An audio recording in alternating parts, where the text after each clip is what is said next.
Hari itu, Jumat 23 Mei 1997, suasana di Banjarmasin, Kalimantan Selatan tampak seperti hari-hari biasa. Namun, di balik ketenangan pagi, ada ketegangan yang merayap di antara penduduk kota. Pemilu 1997 tinggal menghitung hari, dan partai penguasa, Golkar, tengah menggelar kampanye akbar terakhirnya di kota tersebut. Kampanye ini rencananya akan diakhiri dengan panggung hiburan setelah sholat Jumat. Namun, tak ada yang menyangka bahwa hari itu akan berubah menjadi salah satu peristiwa paling kelam dalam sejarah Banjarmasin, di mana ratusan orang kehilangan nyawa, kota terbakar, dan ketakutan merajalela. Sejak pagi, ribuan pendukung Golkar mulai berdatangan ke pusat kota. Mereka berasal dari berbagai daerah sekitar Banjarmasin, diangkut dengan bus dan truk.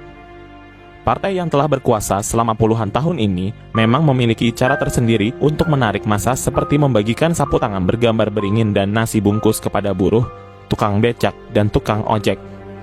Massa Golkar, mayoritas anak muda dan remaja, berkeliling kota mengibarkan atribut partai.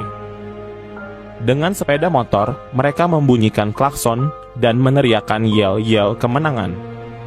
Beberapa di antaranya bahkan melepas knalpot motornya, membuat suara bising yang memekakan telinga. Tak jauh dari pusat kampanye, warga setempat mulai merasa resah. Sejak beberapa hari sebelumnya, ketegangan memang sudah terasa. Ada rasa tidak puas yang membara di hati sebagian masyarakat, terutama di kalangan oposisi dan mereka yang merasa tertindas oleh kebijakan pemerintah. Namun, semuanya masih terkendali. Hingga waktu menunjukkan pukul 11.00 siang dan gema azan berkumandang. Di Masjid Nur, salah satu masjid terbesar di Banjarmasin, ribuan jemaah mulai berdatangan untuk melaksanakan sholat Jumat. Jalan di sekitar masjid penuh sesak oleh para jemaah yang meluber hingga ke badan jalan. Saat itulah, rombongan massa kampanye Golkar mulai melintasi Jalan Pangeran Samudera, tepat di depan masjid. Dengan suara knalpot yang memekakan telinga, mereka meneriakkan dukungan untuk partai mereka. Beberapa jemaah masjid yang tengah khusyuk beribadah merasa terganggu. Ada yang menegur, meminta mereka untuk tenang sejenak hingga ibadah selesai. Namun, teguran itu dibalas dengan cemoohan dan tawa. Situasi memanas. Kata-kata kasar mulai terlontar, ada dorongan, ada pukulan. Tak butuh waktu lama hingga pertikaian pecah. Batu melayang, helm terlempar. Di tengah kekacauan itu, tiba-tiba terdengar teriakan takbir dari arah jemaah masjid. Seolah menjadi pemicu, sekelompok pemuda yang baru selesai sholat langsung menyerbu ormas kampanye. Bentrokan fisik pun pecah di jalanan. Panik, sebagian massa kampanye melarikan diri. Namun, mereka yang masih bertahan melawan balik. Dalam sekejap, suasana berubah menjadi medan pertempuran jalanan. Lalu, sesuatu yang lebih buruk terjadi. Toko-toko mulai dirusak. Kaca-kaca pecah. Roda kekacauan mulai berputar. Tak hanya di sekitar masjid, kerusuhan mulai menyebar ke pusat kota. Di beberapa titik, massa yang tidak puas dengan pemerintah mulai bergabung. Apa yang awalnya hanya bentrokan kecil berubah menjadi amuk massa yang tak terkendali. Toko-toko yang dianggap milik pengusaha pendukung pemerintah menjadi sasaran.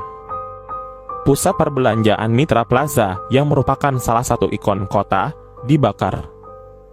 Asap hitam membubung tinggi ke langit. Di kawasan lain, bank, kantor pemerintah, dan kendaraan yang terparkir menjadi sasaran amukan massa. Orang-orang mulai menjarah barang-barang dari pusat perbelanjaan yang terbakar. Listrik padam kota dalam kegelapan. Sementara itu, di jalan-jalan, mayat mulai berjatuhan. Sebagian korban adalah mereka yang terjebak dalam kebakaran, sebagian lagi adalah mereka yang menjadi korban amukan massa. Namun, mereka kewalahan menghadapi ribuan massa yang sudah kehilangan kendali.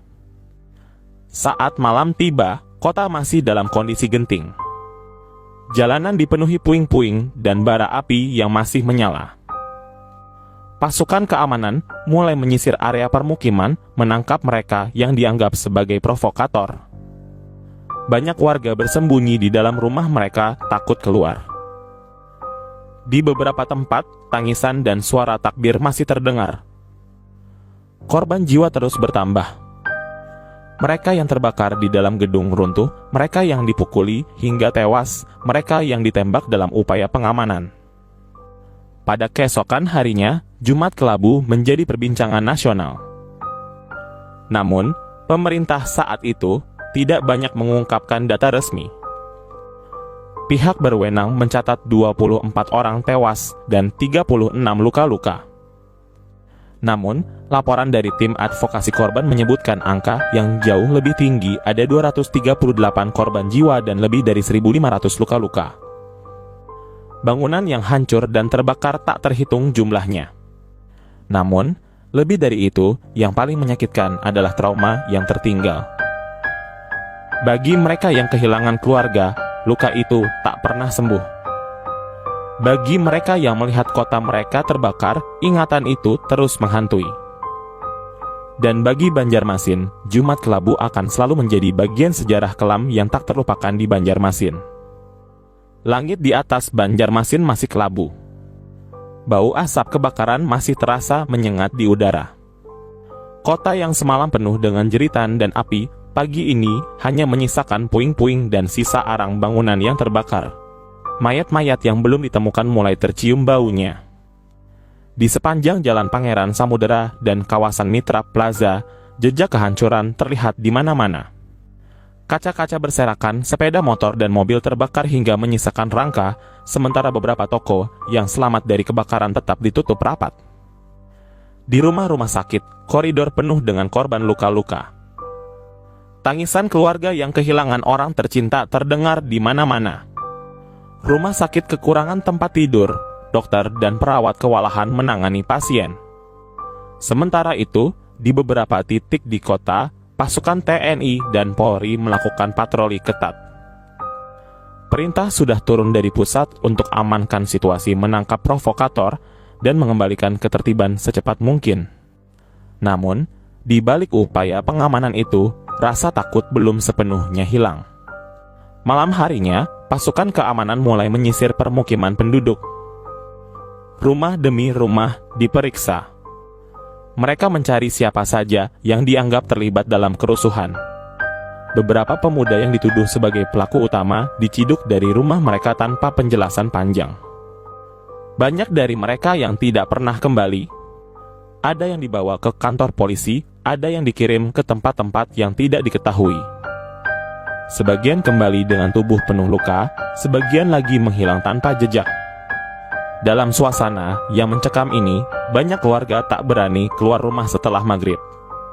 Mereka menutup jendela, mematikan lampu, dan berdoa agar tak ada ketukan keras di pintu mereka malam itu. Di sudut-sudut kota, ada bisikan-bisikan pelan yang beredar. Sebagian warga percaya bahwa kerusuhan ini bukanlah murni kemarahan rakyat. Ada desas-desus bahwa oknum-oknum tertentu sengaja memprovokasi massa, membuat situasi semakin kacau hingga membeberkan tindakan keras dari aparat. Beberapa saksi mata mengaku melihat orang-orang tak dikenal yang tiba-tiba muncul di tengah kerusuhan, memulai pembakaran dan perusakan sebelum menghilang tanpa jejak. Namun, siapakah mereka? Dan mengapa mereka melakukan itu? Tak ada jawaban pasti. Yang jelas, setelah hari itu, semua orang yang terlibat dalam kerusuhan diburu tanpa ampun. 3 hari setelah Jumat Kelabu, pemerintah daerah mengeluarkan pernyataan resmi. Situasi sudah terkendali. Korban jiwa berjumlah 24 orang, sebagian besar akibat kebakaran dan kecelakaan. Namun, di antara warga, angka ini tidak dipercaya.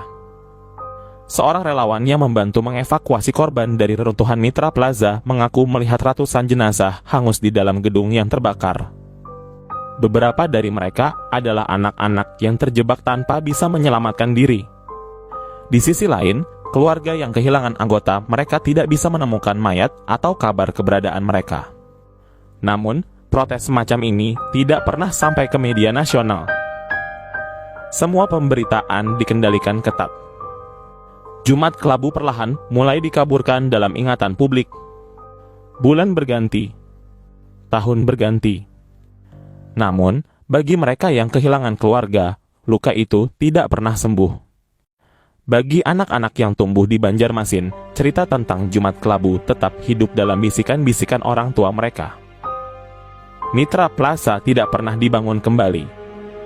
Puing-puingnya menjadi pengingat kelam bahwa kota ini pernah terbakar oleh amarah dan ketidakadilan. Hingga hari ini, banyak pertanyaan yang belum terjawab. Siapa dalang sebenarnya dan apa yang terjadi pada orang-orang yang menghilang? Mengapa angka korban tidak pernah diakui secara jujur? Banjarmasin tetap berdiri, tetapi bayangan Jumat Kelabu akan selalu menghantuinya dalam sejarah yang kelam.